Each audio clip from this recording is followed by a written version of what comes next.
muri no equipe ariko kandi ku nshuro igira 17 yatowe nk'umukinnyi mwiza yaranze urukino mugabo witwa Pedri González Lopez. Nibaje niba uyu mugabo w'umunya-Espagne ashobora kunaniza kuri Ballon d'Or umugabo witwa Raphinha Luis Diaz Belori, bigaragara ko ari umukinnyi mwiza ku biharuro muri equipe yitwa FC Barcelona. Dufatiye mu buryo ariko aratogwa nk'umukinnyi yiganjije neza mu nkino zigiye zitandukanye, ariko kandi no musiyongera ko kandi abaye umukinnyi w'ukwezi.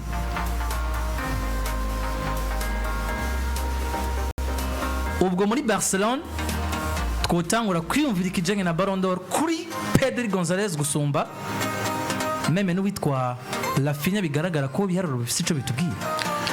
Ballon d'Or iheruka yari urukino rwa nyuma rw'igikombe ca Buraya eho baje gutanga ibihembo by'abakinyi bigenjeje neza. Rodrigo Cascante umukinyi yaranze tournoi. Hazard twari ko turabana match Chelsea nibuka niwe yari yakoze match iheze tubonanye arambwiye ati burya propaganda za Ballon d'Or zitanguye gukogwa. Nkabipinga nkaba mbona ko Vinicius Junior nta kintu na kimwe cyotuma zobura Ballon d'Or. Rero no hano hantu mwitege propaganda za Ballon d'Or nizi. Abakinyi b'abanya Brazil babahagurukiye. Performance z'umugabo witwa Raphinha, performance z'umugabo yitwa Vinicius Junior ku mwaka urangiye. Nibaza yuko zabavugira ko abakinyi beza. Barcelona no musisi nibaza yuko babasavye gutanga umukinyi mwiza uzana Lamine Yamal canke uzana Pedri González. Aho bigeze utanga Raphinha. Mugabo Pedri n'umukinyi mwiza do classe mondiale, umwe mu mediateur nimero 1 ku 8 aho ibintu bigeze kano kanya je do mapa. Pedri basavye umukinyi nimero 8 mwiza isifise cantanga Pedri. Mugabo hari inshuro zigera kuri 5 jewe mu bushimwe bwawe ndi match yahawe ntemera. Donc umumwe zavise imyemerere yiwe ndavise ko natahuye cyane naravye ukino nkarutahura nawe urafise ko waruravye. Mugabo nk'urukino baheruka bariko bakina na Real Mallorca. Nigiki cyatumye Pedri González abaho muri match ahantu hari umugabo yitwa Eric Garcia. Nigiki cyatumye Pedri González abo umukinyi yaranze urukino mu gihe tuzi ko muri La Liga canke nahagiye hatandukanye umukinyi yatsinzwe yavome ashobora kuranga urukino yavuye muri equipe yatsinzwe.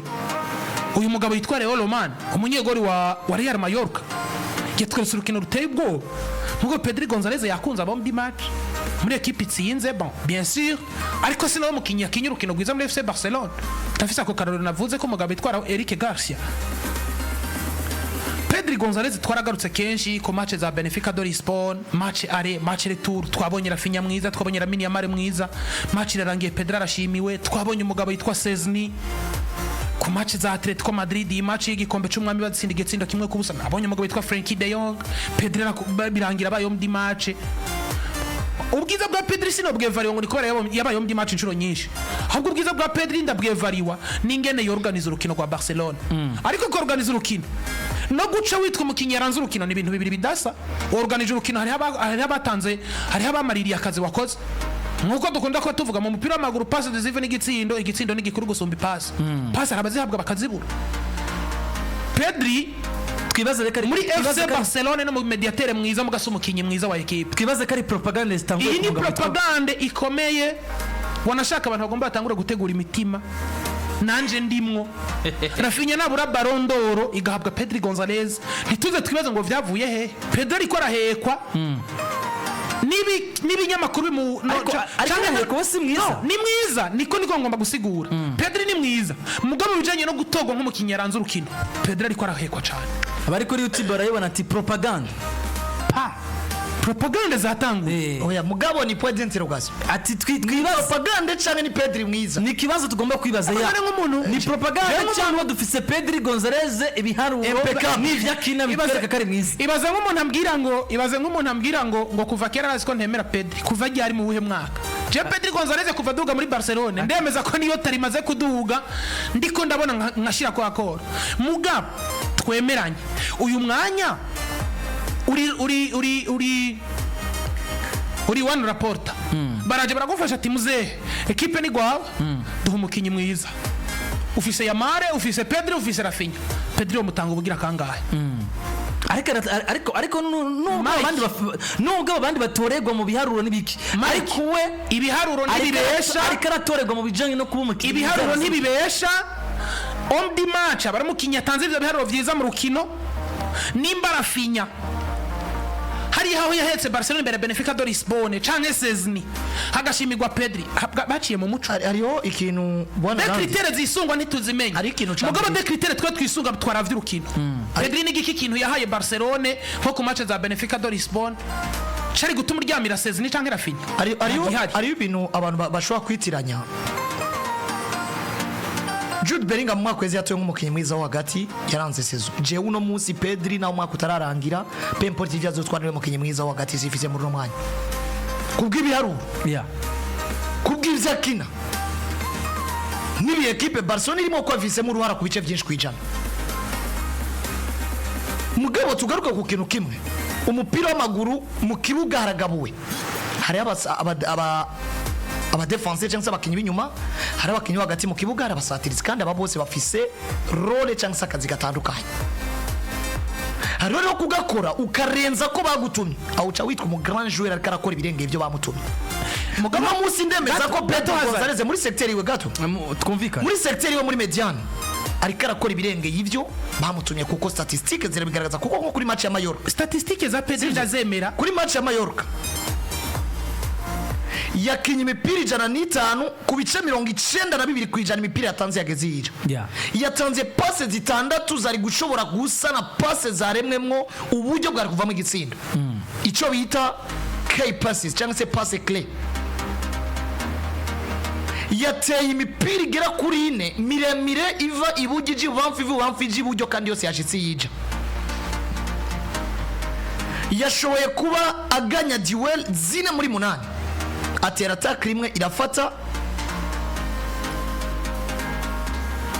ashobora kuba abo mukinyi mwiza yaranzukina sivyo ongera ko kuno musi muri match 51 nimwe mu minota 2411 Pedri Gonzalez Lopez imyaka 22 n'ibiro 60 na metero 1 na santimetero 74 agenda n'ibitsindo 5 na passes zizgira kundi uyu bitsindo nka nimero 8 mu kibuga ibitsindo na assist buriya bizi nyuma y'icitwa organisation kuko nimero 8 icaba yatumwe c'est pas gutsinda c'est pas no gutanga pass buriya abakinyi bagiye barakora akazi karengiye ko babatumye canke bakagakora mu buryo atari ubwabo. Dufate nka Jude Bellingham mu mwaka weze n'umukinyi wo hagati mugabo Jude Bellingham yari yatumwe ibitsindo kandi yarabikoze byaratumwe yitwa umukinyi wo hagati mwiza bivaye na profil yarafise n'ibyo yari yatumwe. Uno munsi Pedri yahinduriwe ikibanza akugwa ku nimero 10 azana kuba nimero 8.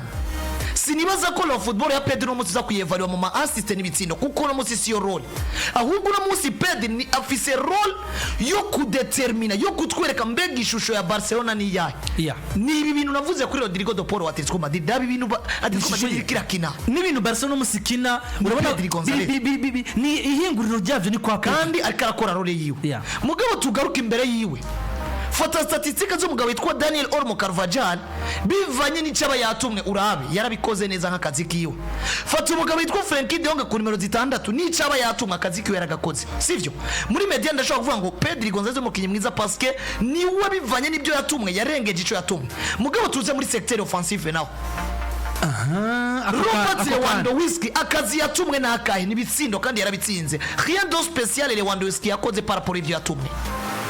Mugabo turafise umukinyi yitwa Raphinha yatumwe ibitsindo na assist mugabo kugwego twabimutumye kuno munsi vyararenze très bien aho rero nagomba ko tugaruka uno munsi vyararenze secteur uwinjeje uwari we wese nivyo yatumwe Pedri yatanze umusaruro urenze Barcelona yamusaba je nakunze ko mvuga Pedri Gonzalez n'umukinyi mwiza cyane ndanagashika ko kacana mugabo Pedri evolution yiwe yarabonetse mu gihe turonse umugabo witwa Frenkie de Jong gusumba twari dufise Casado kandi tumaze kuronka Frenkie de Jong Pedro kidegemvya twararonse Raphinha mwiza mugabo chaque secteur nimba ifise umuntu ayorganiza Pedri Gonzalez akaba yorganije mediane parce que vyamutumye yararengeje ku bice vyinshi kwijana.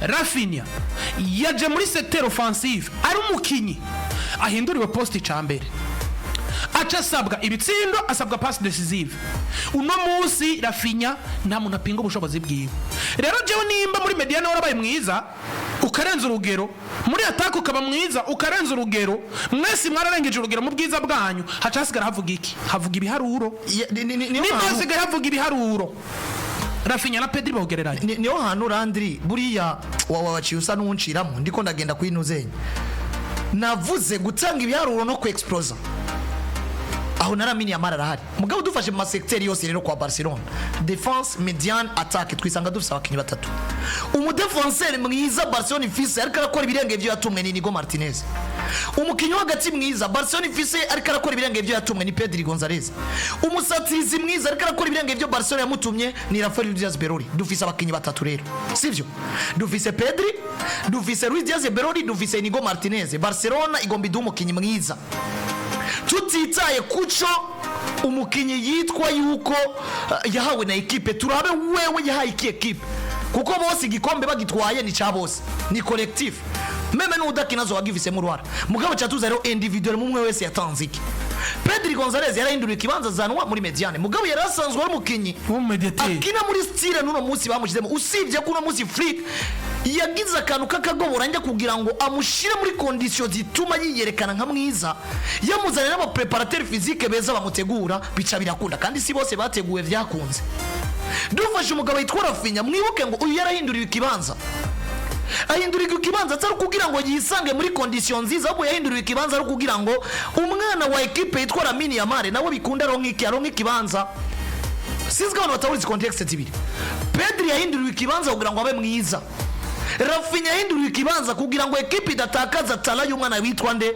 Lamine Yamal aho ninde yaraguye muri piège bivuze ngo geza muri uwo mwanya umugabo yitwa Raphinha yarahejeje kugwa mu gatego kuko bivuze ngo Pedri yarafashijwe na Barcelona cyane Afrique gusumba uko Afrique yari kubafashije Raphinha aho naho twibagiye umugabo yitwa Inigo Martinez buriya nimba umwese afata agashimigwa ico yakoze Rezami Inigo Martinez ni top player uno munsi kwa Barcelona mu muze defensivement hafa byinshi jeho maze yarakordonye umugabo yitwa Zaka burungu ndavuga ngo ni umudefenseur mwiza uno sezo muri La Liga niba tagatanga uzomenya ko jewe niba nashaka nimba Arsenal itari butware Champions League ndamugira umudefenseur mwiza ku rwego rw'isi muri kano kanya cyane akaba Arsenal ikaba elimine na Paris Barcelona ikelimine Inter do Milan canke kanagomba ikareka no kwelimine Inter do Milan zikavamwa Barcelona na Arsenal William Saliba ndamushira inyuma ya Martinez no sezo iyi sezo bon bishaka bareke champion cyagarukira bivanye n'ivyo umuntu yatumwe n'ukuntu tumuzi n'ibyo ashoboye gutanga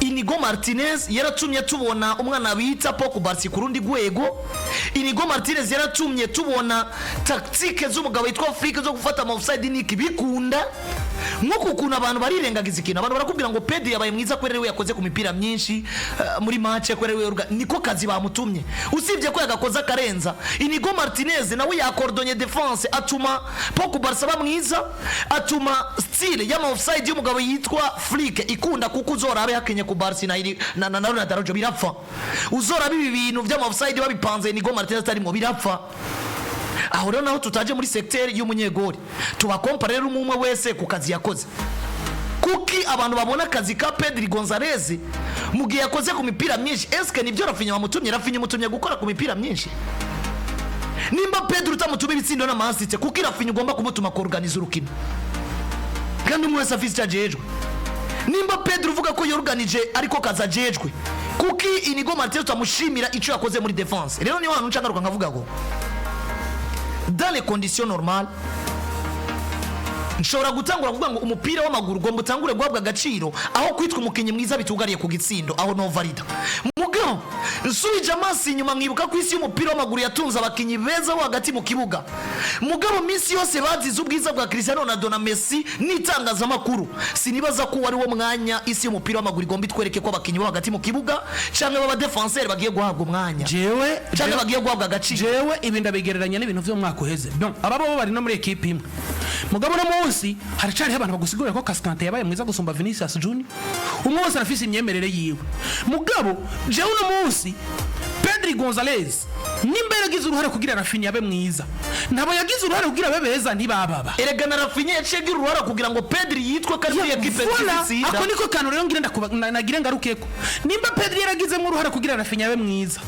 na Raphinha yaragize uruhare kugira Pedri yitwe mwiza yatanze amapasi avamwe ibitsindo kubera yarayahawe arayatsinda uno munsi rero nkuko bigarutse ko nimba Pedri yarahinduriwe ikibanza kugira ngo yidegemvye akini ivyo equipe ishaka, Raphinha agahindurirwa ikibanza kugira ngo haronke ikibanza umwana yitwa Lamine Yamal.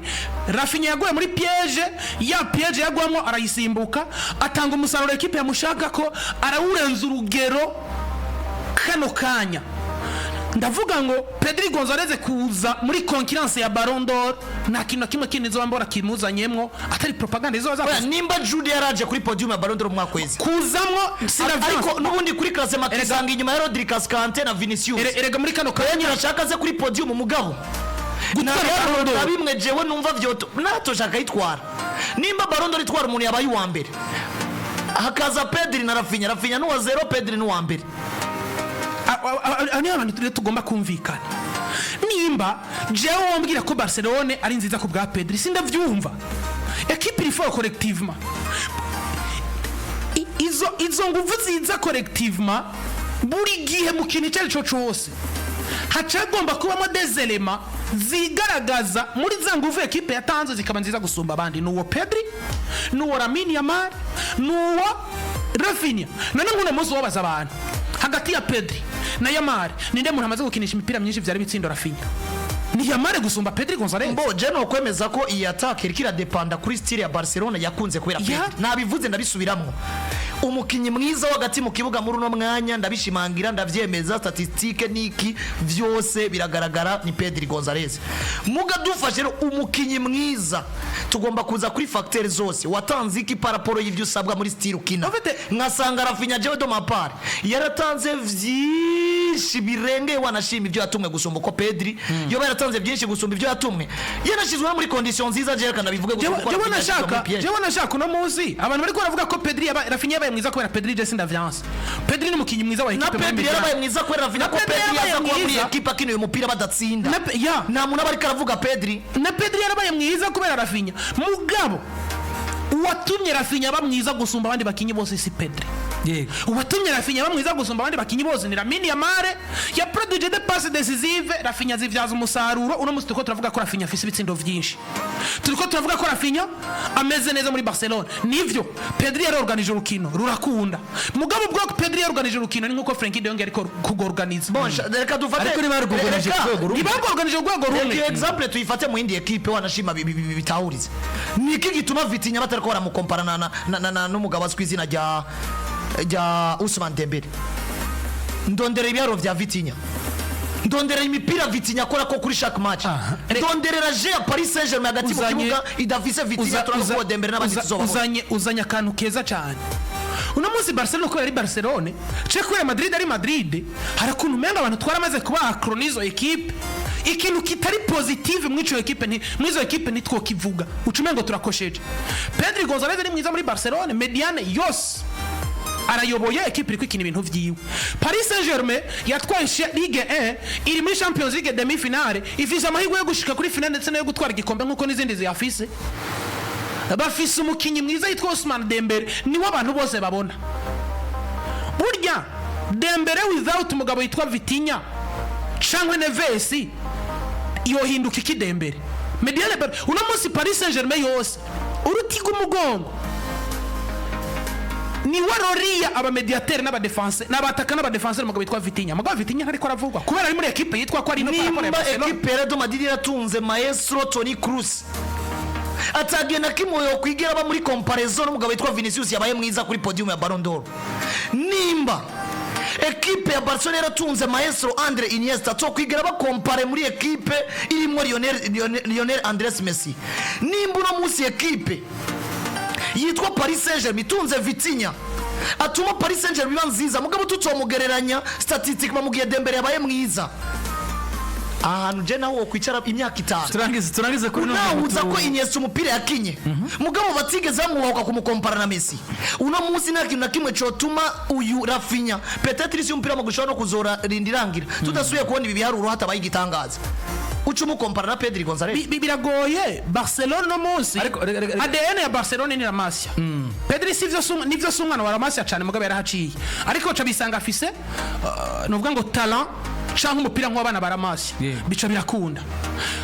Josuligne Pedri n'umukinyi mwiza yorganiza urukino rwa Barcelona fata rero umukinyi organize urukino n'umukinyi atsinda ibitsindo organisation na finition nigiki gituma ikindi gikunda organisation tuma finish ikunda kandi na finish iratuma organisation ikunda kubera ko uzi kuri organize umupira ushikira umuntu uvyaza umusaruro hari inguvu ziyongera hari organisation ibura igapfubusa hari n'igitsindo gacinje ta organisation none pass ya Ederson Morales nishikira umunyego jewe n'ubu nagaruka kuri kino kibazo nimba organisation ya Pedri kwituma Raphinha bamwiza uwafata amapasi Pedri amaze gukinisha Raphinha rino sezo n'amapasi Yamara amaze gukinisha Raphinha muza gusanga Pedri we yakinishije Raphinha kenshi gusumba Yamara duce mu zindi dose ariko ndangiza iyi propaganda imeze gutya Land utanga Ballon d'Or urayihereza nti propaganda imeze kuno Pedri aratwara Ballon d'Or mugabo nitaba propagande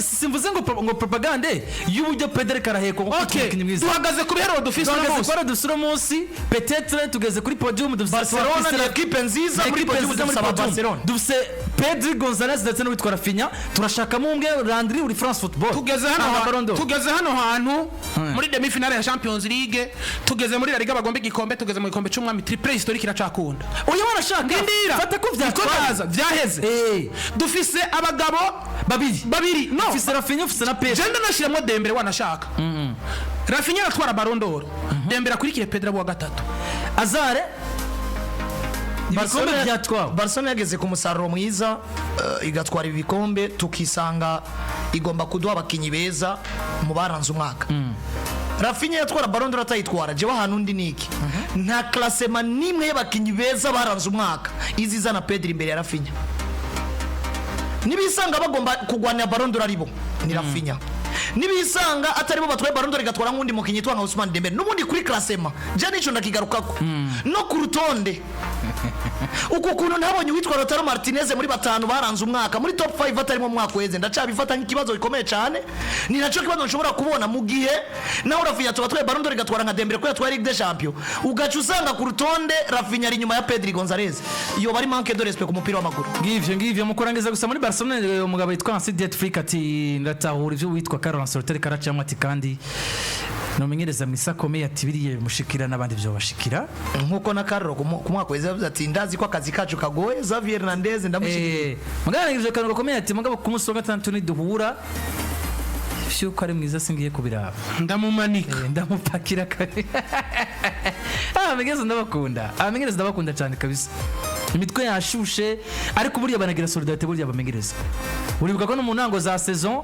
bakoze inama bari kumwe bose hasi Jet Flick n'abandi bagiye batandukanye bakoze inama bari kumwe Flick ati numumenyereza mwiza amazene gati mugabo datahura ibiri byari karacamo nibisanzwe byari karacamo nibisanzwe umumenyereza wese akomeye yo bicamo erega Dietans Flick nawe iyo touch iwe turayemera nk'umumenyereza mugabo tugiye kuraba aramaze kuba mu biye bigoye mw'abantu inapara isi muri equipe nseruka y'igihugu y'Abadage ahantu bavuga ko uno munsi Julian Nagelsmann il est en train de corriger amakosa umugabo yitwa Flick yoba yaraguyemo cyangwa yananiwe gukosora wewe mugabo mu maklebe turabona touch yiwe ariko arabikora ariko kandi aranatahura ko mu maklebe bibaho nimba uno munsi Barcelona ya triple historique bigeze guhabwa n'umugabo yitwa Luis Enrique bigeze guhabwa na Pepe Guardiola rabi nyuma yo kuya triple historique ntamenyereza no matagira ibiye byiza na bibi nkuko no mu buzima ibiye byiza na bibi gusa ubushobozi bw'umuntu babuzwi kandi turamuselectionner na entraîneur n'ibintu bidasa ni mbwa Brazil iri kwirarondera Ancelotti ntiri kwirondera umuti w'ibibazo bafise bon